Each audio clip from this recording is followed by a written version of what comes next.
Hi, listeners of For the Greater Good podcast. Thank you very much for joining us for another episode.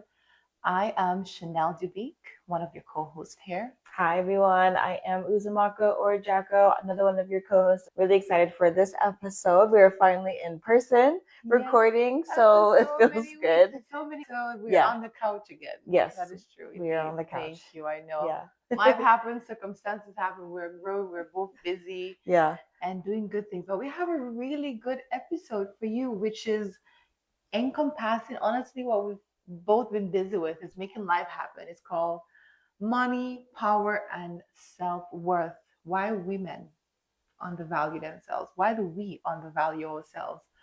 By default, it's something that is most often ingrained in us from how we were raised, culture, norms, societal expectations, and it just becomes the way that we operate. Yeah.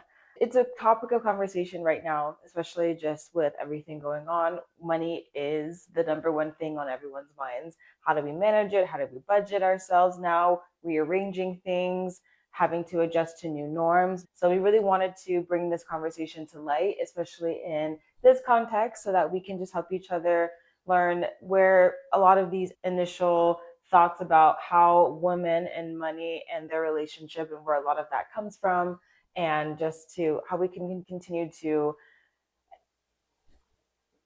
educate ourselves on exactly how we can advocate for ourselves, continue to become better, and earn as much as we deserve. I mean, the sky is the limit, and I think that a lot of us can take a lot of good things from today's episode in our discussion. So I'm really excited to jump in. Yes, even for me, I'm excited just to explore that conversation with you to just see where we stand.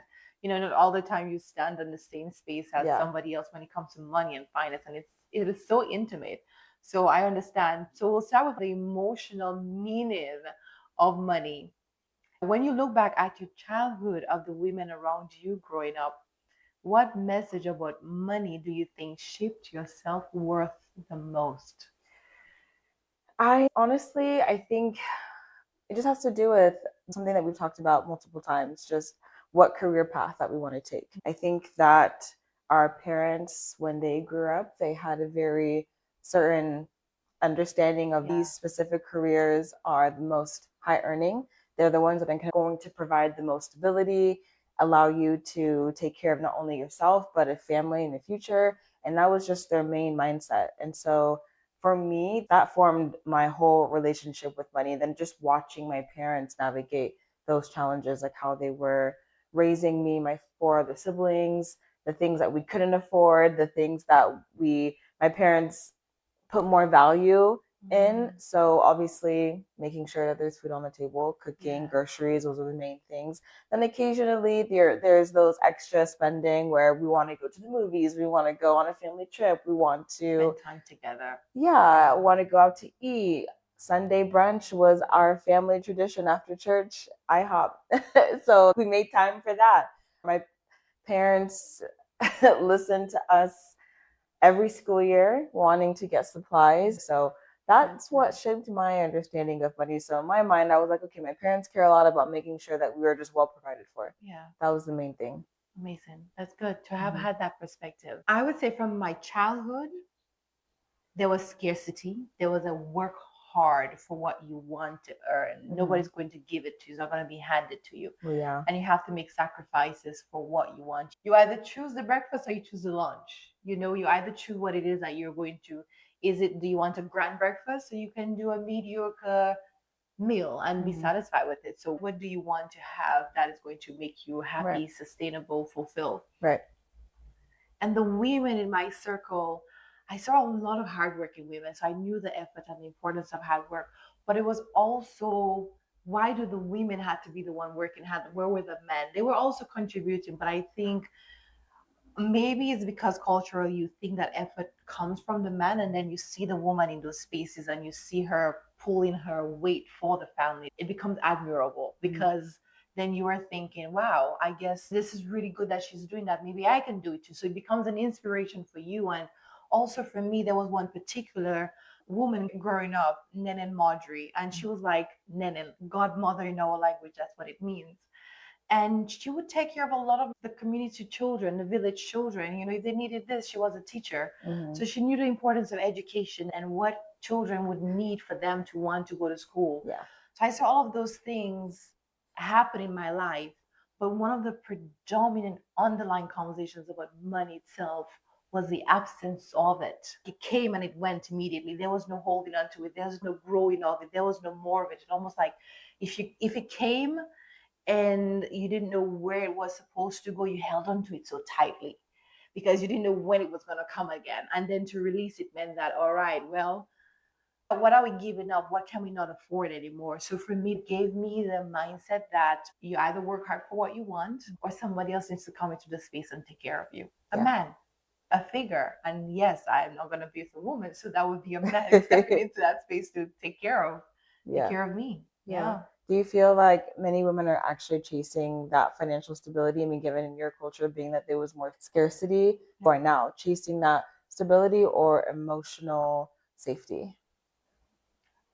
Both. Yeah. And I'm chasing first and foremost the financial security. I think most women are too. Yes. And it's because having it has been through phases, having done it on my own from college, graduating from college, you know, my sister and I living together, sharing a household. She was still like the main breadwinner for the both of us. But there wasn't a man providing for either of us. It was still us working and supporting ourselves and supporting our household. And then getting married and not having my ex-husband step into that space and taking care of the house and taking care of the family. And then it became me. So I've had to gone through phases of with someone, with a partner, and just your own. So it has always been that financial security.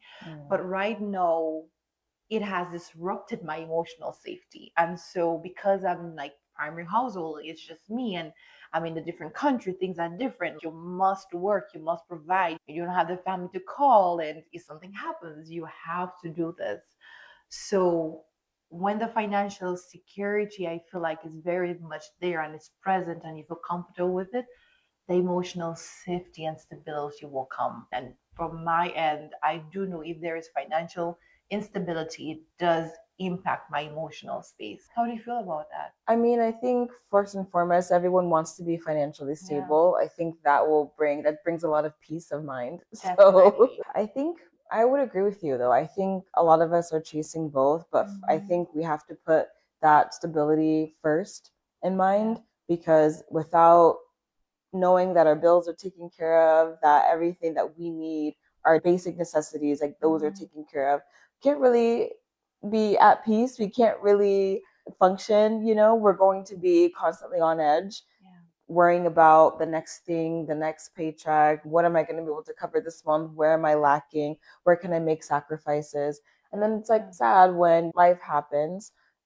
As you know, there's a lot of things going on where businesses are having to make more financial cuts. And so there are layoffs happening. There are people that have had to make adjustments. And then because you're having to now switch to new normal, you have to make certain sacrifices and give up some of the things that you enjoy. And that kind of does brings down some of that peace and some joy in your life. Like, granted, there are first world problems. I really do think that a lot of women are really chasing that stability. Yeah, and it can coexist. I would say if you have a great job, because let's be very honest, not every job pays well. And based on what you're doing, it creates that kind of unsafety for you of where you live and what you're doing and what your lifestyle is like. And coming into this era, we as women have asked for so much of ourselves and we have always wanted more. And therefore, when that more comes, it comes with more responsibility. It also comes with our independence. It always comes with our assertiveness in the sense of we are more sure of what we want, that equality. And perhaps what that also, I'm not even going to say perhaps. What it also means is that some men do not want to be with us because we're so independent, we're so strong-minded, and that just I do think creates that the room for us to want to go get more. But tell me your thoughts on that. I want to hear it. Tell me. Well, I just think that yes, there are some men that do have that perspective, but I don't really think that's healthy though. Like I can understand where they're coming from, where they feel like they want to be the leader, they want to be the sole provider. But I really don't think if you've spent most of your life caring for yourself, you're going to have that By independence. And I would default, be, I yes. mean, and if I were looking at a woman that was able to take care of herself and knows how to manage her money, knows how to budget, I would be very inspired by that. I wouldn't be feeling some, I just think it's an ego thing for some men. But I just think that a man should be very like, wow, like now I want to come in and take some Elevate of that. that, Well, yeah, yeah, elevate that contribute, and yeah, take some of that off of you, yeah, knowing that you can be yeah, safe, yeah. emotional safe with me, and we're going to Yeah, build now yeah, together. yeah. But some of those skills, though, I think are really important to have as women, just as a foundation. Yes, Because a lot, especially yeah, progressing into this current era where there yeah, is so much uncertainty and there is so much of which direction are we going to go as a as a yeah, human race. Like, what does that humanity mean? Are we together or are we separate? Where is it an individual thing or mm-hmm. is it almost like a partnership, a constant partnership, whether it is two people, a community, a group? What does that really look like? So it creates a less fend for ourselves situation, each Mm-hmm. man for their own, and not that I feel from my position as a woman, not that I necessarily feel like I hungrily have to go for it. As mentioned, stated from my position, I have to leave alone. I'm on my own. So it's not like there's somebody to provide and cater for me. My family's not going to do that. And nor Yeah, would I ask them to. And it's also again how I was just raised. It's just I have to. I feel like if I'm not working, even though I were to marry into money, marry somebody without, I would still want to work. I yeah, would still want to have the opportunity to do my own, whether I am in their company or we're doing separate things. But I still want to feel like I'm contributing in my own type of way. Part of it is from experience based that I was told I'm not contributing and just the desire to want to show up. yeah, It's there, but it's also just innately in me that I want to also show up for whomever I'm with yeah, and for my family too, of yeah, course. yeah. Yeah, I get that. definitely. Why do you think so many women struggle to confidently ask for more even when they know they deserve it? And even when we know we deserve it, It's we just don't. hard because as just from history has just shown us that who's sitting at the table is mostly men. Mhm. And in the workforce, like especially in corporate America, it's really hard for women to build that confidence to ask for more because of how it's just dominated. And it's patriarchal, like corporate America is very patriarchal, right? And I think that's why many women do struggle for that. It's not that we don't know our worth, Mhm. it's just trying to navigate how do we bring up that conversation in a way where we're not we're beating against the typical stereotypes of we are, We're women, we are yeah, undervalued, we cannot yes, have equality, we support yes, less, and we just have, looking at like the pay scale differences yes, between men and women, yeah, not and then breaking that down even further by race and everything. hmm, Like I think that's where a lot of that also stems from. yeah, But I do think that despite that, we should always ask because the least that that person can say is no, at least in my experience. We hmm, should always be advocating for ourselves. We should always be asking for more yeah, and learning how to feel comfortable negotiating and know that we do deserve a seat at that table. Like we're more than capable. I mean, I feel as though women have surpassed men when it comes to the level of education that we do strive for and the way that we are just a little bit more hardworking. I think there are a lot more women who have higher degrees nowadays than men. So I think that statistic says a lot, and that shows that we can and should be yeah, asking for we exactly should be at the what we table, are worth. yeah. Yeah, yeah, We're contributing to the table from some way, yeah, from some aspects, yeah. in a capacity, we're already there. It's just no asking to have that seat and asking for a portion at that table. I would also add that it plays in there a role of cultural aspects of it. Mm-hmm. Where you're from some parts of the world, not all of us are aggressive or loud spoken, and we're afraid of our light. We're afraid of shining. We're afraid of stepping into spaces that Yeah, even though we know we belong, we're afraid of asking for that. come with your reports, show the statistics, show that you've done it before. Like, it has been proven by my matrix that I can do, and therefore I don't have to be the one to verbally say it. I have shown the efforts of what I can do and my capabilities, and that should be sound enough to have a good type of, I wouldn't even say it should be an argument, but consideration for what is next. But a lot of us do struggle. We're silent. I can only speak from my end. Is silent, that imposter syndrome. Do I belong? Should I even ask for more? If I do ask, what will they say about me? Am I coming off as a greedy woman, a greedy person? And does what I've done speak for itself? But we shouldn't. If we feel like we deserve to be in that room and we deserve that pay, as Uzo said, it's just a matter of no. And if they say no, is asking why not? Like, let me know how I get a chance to improve so that I can be considered when you think the time is right, or another opportunity presents myself, or I take my skill set to another company and I answer their why at that point in time before they even tell me no, and I have to ask for another why. Yeah, and I also think there's a lot of different factors when it comes to that, but I think most of it too is just knowing who you're sitting in front of and really Very doing true. your research on these Very the true. people who are the decision makers and what strategies like they are using and kind of playing into. Kind of do have to play the game a little bit, but at least it gets you where You need to go. Very true. Yeah. I'm with you on that. Yeah.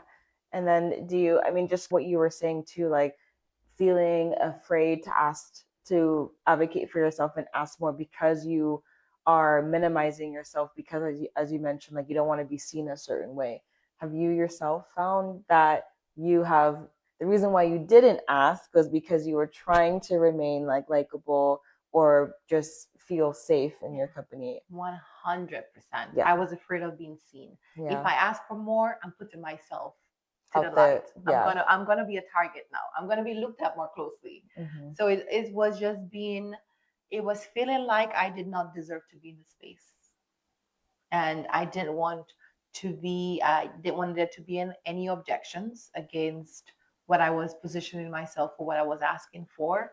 And there were sometimes I did ask, but with so much reservation, like my heart was quivering. Like, should I even be asking? What are they going to say? But I boldly ask, and over course of time that has shifted. I would say more presently, like most recent circumstances, I have not asked because I felt like I wasn't in a company long enough. I need to do my time. I need to serve my efforts and then prove myself. And then it was all right. Well, if you do ask, now you really have to show up. So it was also me foregoing the potential of my own capabilities. Like, okay, you can really do this. Why not? Yeah. Yeah. But I mean, I also think that it can also work against us if we don't ask as well. I've also heard people say that employers that yes, they're like, well, they're not going to be paying you more, so of course they're going to be saving money on their end, looking at it from a new hire perspective. But I also think that employers might look at you that someone that doesn't negotiate or doesn't ask, like, do they not know that they're worth so much more given on this, and we're just coming at them like, that trying to initiate and that tug that push and pull with them, like we'll start here, they'll start there, and then we'll meet in the middle. And so that's how I think it can. Yeah. I've heard that before. So that's why I'm always encouraging myself to ask and try. I mean, and then you can always watch, there's tons of videos on like how to negotiate and how to phrase your offer to your employer. And I've always heard the saying like never accept the first offer. Yeah, right. Yeah. You don't want to seem like, okay, you were not even sure. Yeah. And you're not even sure what you're truly worth. Yeah. Yeah. Give it time to kind of work and you look at that as well. Does it make sense for you? Or do you really feel by that first offer you could go a little bit more? And why would you be asking that? Have reasons to support your claim for pursuing something else. Yeah. So exactly. So as a wealth manager, and doing my own budget, doing my budget before used to scare me. She's the expert. But even you say that now, but I still feel like you are an expert. We like it just naturally, you make the money, and I kind of see it, and it's funny how money gets its own way in your life. It dictates some things that, again, from having seen how you were raised from childhood, how patterns develop in your life, that even though you're making the money, there's something that is innately in you to say you should spend it, you should do this. Like, Mm-hmm. it doesn't belong to you. There is a guilt that's around it, there's a pain that's around it, that you need to give it up. Like, you work for it, you need to give it up, and that comes by way of having deficits in your budget, negative spending, debts, and things to that extent.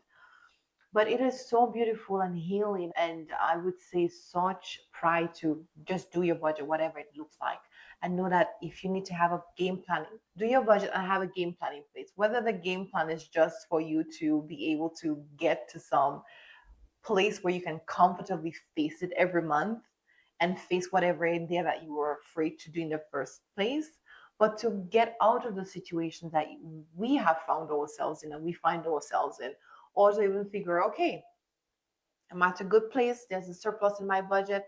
I need to save. I need to invest. I need to open this. I need to look at that. What are my next moves? You've given yourself the freedom to make moves, and that's what that offers. Emotional spending and financial avoidance. Let's talk about that a little bit. Do you think emotional spending is sometimes less about materialism and more about trying to fill an emotional void? It depends. I definitely will say I've had moments where if I'm having a rough day or if I need a little pick me up, I will take myself on a shopping spree.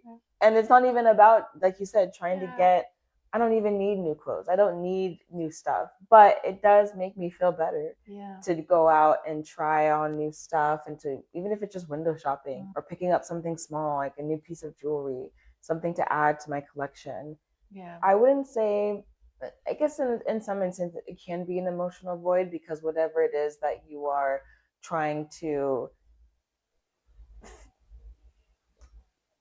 replace with shopping or trying to, like I just said, pick me up. Like obviously I was feeling down and I'm not addressing why I'm feeling down until I'm replacing it with distracting myself and going shopping. Something else entirely. Yeah, so I would say it depends. I think that there are women do all most women do all the time. I know I do sometimes. So if I'm feeling down, I'm like, I'm gonna get a new piece of lingerie or I'm gonna do this. But I do think that it can be a little bit like, especially when certain things or chapters are ending or things are shifting in our lives and we just need something to bring a little joy. I don't think there's anything wrong with it. No, just but have to manage it properly. yeah, there's that. It can't be every time every time I'm feeling sad I need to go to the mall. Yeah. Every time you feel sad, pay yourself $5. That the new, like, rotate that strategy. For me, I also agree with you. I believe it's a mix of both. But money has such an emotional tie to our lives that Yeah. automatically it goes towards an emotional void, that you're emotional spending because there's an emotional void. There is a distraction that you're trying to say, all right, if I do this, then I don't have to think about it. I would say I have thought about this most recently. I have been wanting new workout clothes, and I've been telling myself, like, all the deals coming through my email. I'm like, yes, no, I've been saving carts after carts after carts. And then, I just one day, I don't remember exactly what happened, but it was something that had me say, all right, put my card in, let's buy this. Yeah. It was an emotional spending because of an emotional void. Something did happen that had me feeling a certain way. And if I were to connect it, sometimes emotional voice doesn't necessarily mean it's something negative you're trying to replace. It was actually something I felt accomplished by. Oh. Yeah. And I was like, we deserve that reward. So sometimes it is also because someone else, there isn't another way to get that emotional high, that emotional type of fluidity or that you want, or what you want to feel in the moment. So by just pressing a button, you're gonna get that adrenaline, you're gonna get that dopamine, and you're gonna feel pleased about you doing that new purchase. But for most people, because we have an emotional tie to money, we cannot deny, to be very honest. When we think about how we were raised, what our goals were, what our parents told to us, what we saw in school, and know what we've chosen to do with our lives, whether we chose to not pursue like an educational path and maybe did something else, maybe vocational manual or whatever. there is a tide of how we've shown up for money in some sort of way. So when we spend it, either we scarcely hold on to it or we abundantly spend it. Yeah. And it's either or. You either choose your vice. Yeah. So that's fair because either you are using it to replace an emotion, good or bad, or you said that it's a way to reward yourself too.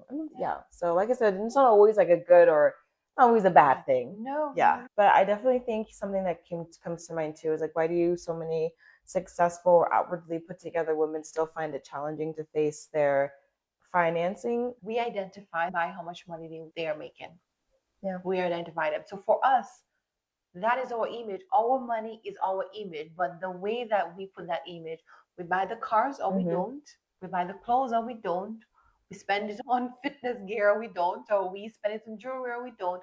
You see where we diverge. And it doesn't always mean that somebody has or someone doesn't have, because those images can be wrong. You might, just as you said, some of us as women will spend money lavishly for the material things to carry around to, because that's now our identity. But does our bank account reflect that? And sometimes it doesn't. We're carrying a wrong debt, we're carrying a wrong negative balances, we're carrying around really, really bad and difficult financial histories, because there's an image to protect. And so that comes from that egotistical side of us, because that is, the ego is that being, it's that physical sense of who we are that we want people to see us as. Yeah. And when you try to make that image be more important than anything else, you're putting yourself and your lifestyle, your financial security at a disadvantage and in jeopardy, because you're probably trying to live at a level that you can't afford, and you'll probably work off years trying to pay for that. When you think of what you could have done with those, you take your time, you build from the ground, you see where you're going, you put money in the right places, and then you make the moves for bigger things. That gives you so much more ease and peace of mind, because you don't have to worry about, oh my God, I just bought this expensive bag, but I got to pay it back. I got to do this, I got to do that. I know how that has restrained and constrained me in the past. So I do know how it kind of operates in your life like its own person, like holding your hands. What are we going to buy today? You can buy this, you can buy that. And so it has its own identity that now forces us to operate a certain way, because we have to feed it right back. So yeah, we're outwardly put together, but are we inwardly put together? Are we bank account? I would say, I don't want to say that, but because we're in the subject of money conversation, Yeah. are we put together elsewhere that really makes it worth it for someone or something that is unable to really jeopardize what you have built on that outside? Yeah. And then even too, that shows us what we can and can't do. But I think what's important to know is that your self worth is not tied to how financially successful you are. I feel like there are so many people that are humble, that have good character, that are worth so much, and they are probably like not even what you think. Yeah, and there's some who has nothing, but they're the kindest, most generous, amazing people in the world, who show up for humanity, who just show up for who we are, where we're going together. Yeah. I, for a season, did tie my self worth to how financially successful I was, because I was just in a season where everybody around me was doing things and making moves, and I was doing, but on a different scale. So I think it also, where you are and your mindset, to your level of awareness and insight into your own life, it allows you to have a discipline and gratitude and humility for where you are, because you have to understand that everyone is on a different path. And I'll use two of us for an example. I went to school in the Caribbean. I pursued a biology degree. I was going to go to med school, forgo that, move here, fell in love, went to community college for maybe a year, and then I went into finance. Didn't get a finance degree, but I studied my butt off for my licenses. And you, on the other hand, you went through the full ground STEM work here to become a lawyer. Different paths. For me, going back to have a financial degree, for instance, or to get a business degree, I would have to go back through the education channel for the education route.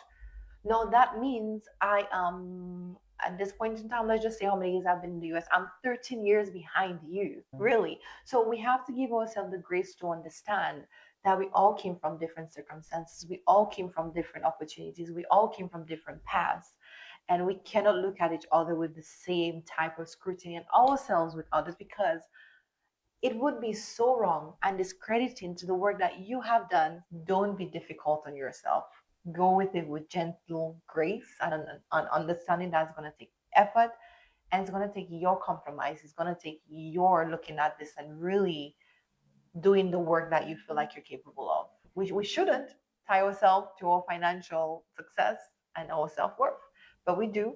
If we were to reset and look at it differently, just know that we're all on a different path. Yeah, Yeah. I agree with that. We do. Do you also think some women subconsciously limit their success because they fear what power, visibility, or independence would cost them emotionally?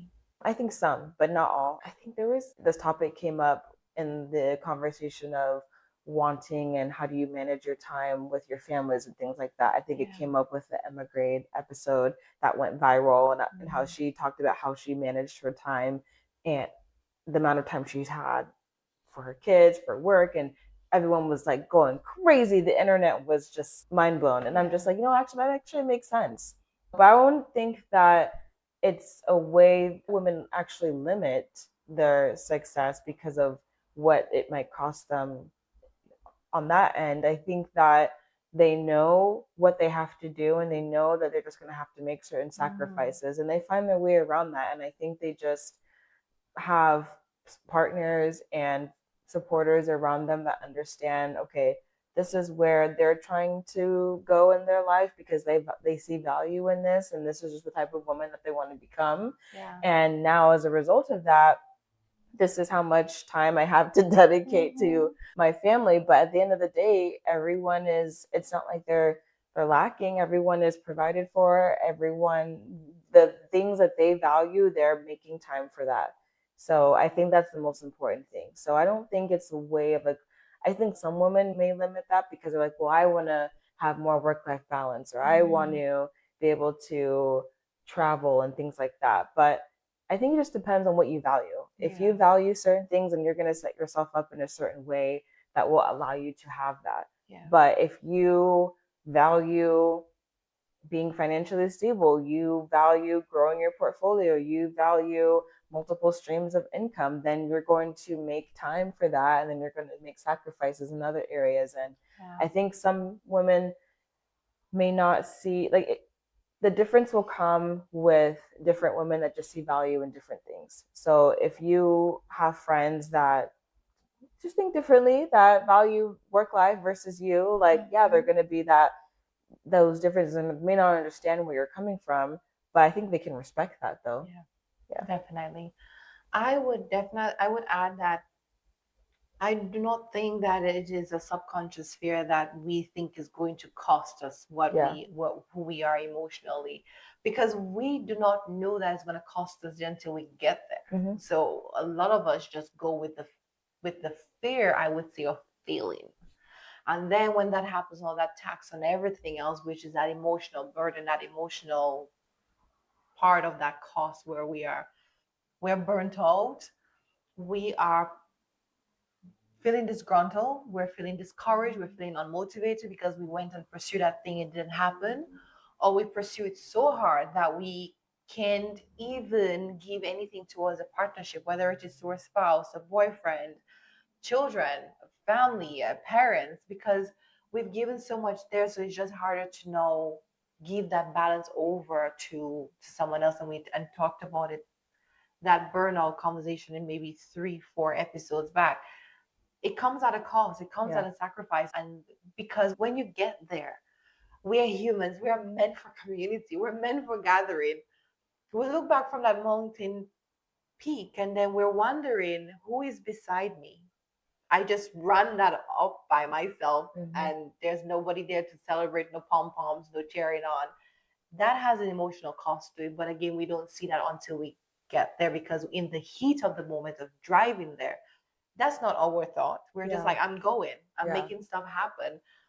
And sometimes we don't even go make stuff happen because we're I would say from my end, we're just afraid of the failure part of it. Yeah. Afraid of failing, afraid of putting an object ahead of something and not being able to accomplish it. And then kind of getting into another aspect of this conversation, like power, femininity, and receiving. Like, why do you think receiving, whether it's help or money support, softness, can feel uncomfortable for so many women? I feel like it's hard because, as you mentioned when we first started this discussion, that you've been independent for so long, you're used to caring for yourself. So the thought of even asking for help is just so unnatural to you. Mm-hmm. Very. I used to think even I would say maybe more recently, like 2023, I was like, I still want somebody to show up and soften my life, take care of me for a little bit. And then I was raging about it. I'm like, I'm good. Like I got this. I can provide for myself. I can take care of myself. And it wasn't. It was just there was finally more comfort and confidence in my own capabilities. I can do this, and I can show up for myself in a way that I did not think before I was capable of. And whether it is help, money, support, or softness, I do feel uncomfortable because I don't want anyone to think that I owe them that or they gave that to me. Yeah. And now I am here at this place in life. And Because no, of it's them. because of them. Yeah. Like this Yeah. is I am the investment of their hard work. I am the reward of their efforts. Okay, I cannot be objectified in that sense. Build and contribute together, sure. But don't feel like, okay, I'm gonna put all my eggs into this basket and let it make some chickens and let that be what it is. So yeah, it's because I don't want somebody to think I'm greedy. I have just taken and not given back.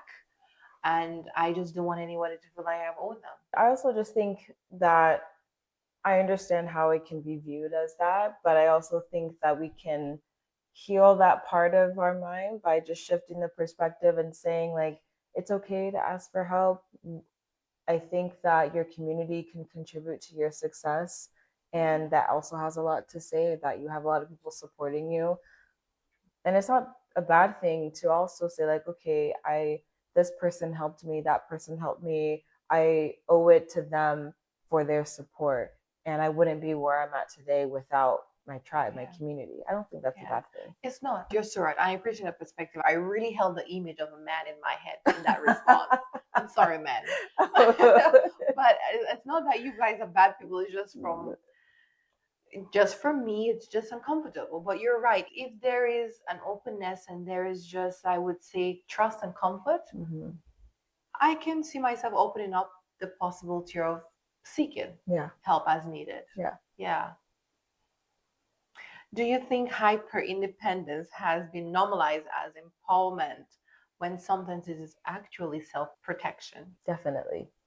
You see it all the time in social media as just being that boss woman or boss B, you know what I mean? But I also think it's essentially a negative thing though, because I think that term and that,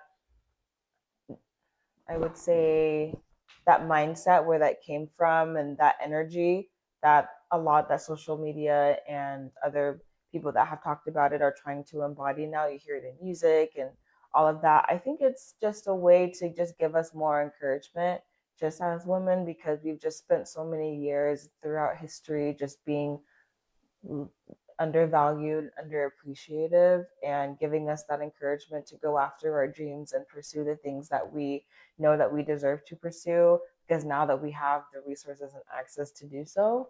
But I do think that that is the self protection is the other end of that spectrum, where we are being hyper independent because it's just based out of that fear. Yeah. That fear of, well, if I'm not like this, there's no one that's going to do it for me, so I have to be like this. Yeah.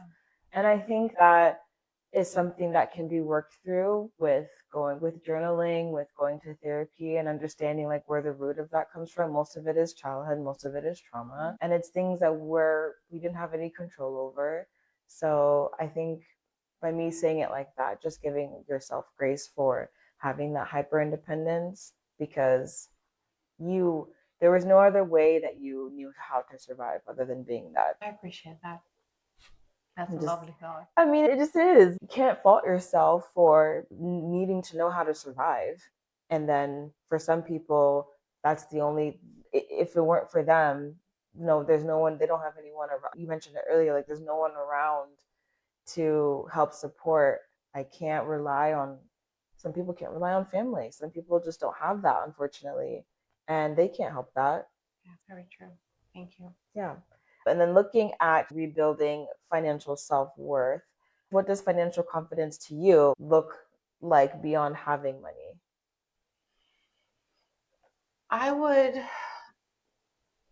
contribute to the thought that it would be having an ease, not Mm. an easy, an ease in life where you're not worried about what you can do.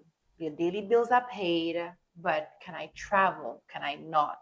Can I go this way? Can I not? Can I build? Can I stay stagnant for a little while because I cannot risk what I've built? So giving yourself the bandwidth and the runway to feel like you can operate freely with how you want to be in life, whether you, again, you have your 9 to 5, but you want to build a business, you want to start something, and just knowing that I can do it if I want to. For me, Mm-hmm. that's what that financial confidence looks like. Just knowing I can show up for myself without having to question, can I afford it?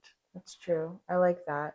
I think it's also knowing that you're not relying on maybe one source of income. Yeah, definitely. Multiple coming in. You Yeah, have multiple streams. You knowing that you're putting your money in areas where it's growing. Yeah. definitely. That adds. What does it take for a woman to stop emotionally negotiating herself down and fully step into her value?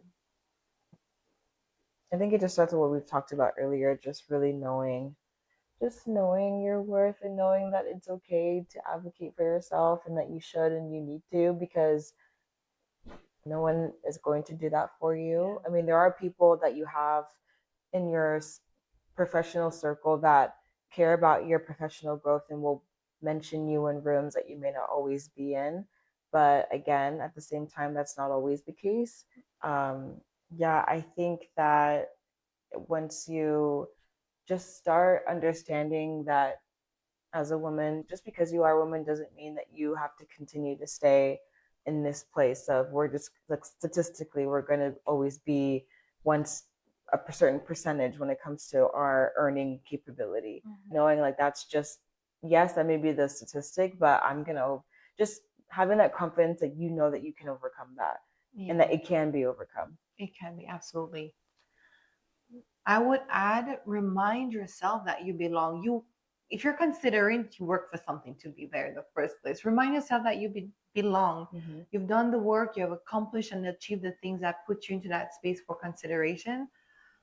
So just let yourself be reminded that your hard work is about to pay off, or it Yeah. deserves to be paid off, because that's what it comes back to. If you're negotiating with yourself, you're somewhere along the line telling yourself you don't deserve it, and you're questioning if you think you deserve it. Why do you deserve it? I don't really think men put that in their mind. They just say, "I am going to get this." There's no question of I deserve it or this. No, Yeah. it's because we're more of a nurturing, so we want to nurture even the questions of our self-worth as well. Sure, give it that nurturing aspect, but make sure that the conclusion is that you belong, and you go to the table with the facts of how you belong. If you want to have that support, if it is questioned, you just want to be ready for that to be answered. But be confident. Let's be confident. I can also take that advice for myself. Let's be confident in ourselves, how we have prepared ourselves for where we're showing up in that space and time, and what have we brought to the table before to know that we're only there to enhance it. And so wanting to leave you all with just certain questions to just think about and journal about as just points of action for us. So, one of the questions is, what is one financial belief that we've had and have had to unlearn? And how do we think a woman's life changes once she truly believes she is worthy of more? Amazing questions to think of, to journal. I feel like especially the first resonates with a lot of like really learn. And I have been trying to get myself in the mindset to really look at Where does my money mindset come up, my money beliefs, and how that has played its life and dictated a story that I operate by. If we're at a place that we're questioning a lot when it comes to our finance and our identity and that worth and our value, then certainly find out where does that come from? Who was the one who walked you through that story years ago that you now have to make the decision to unload? Yeah.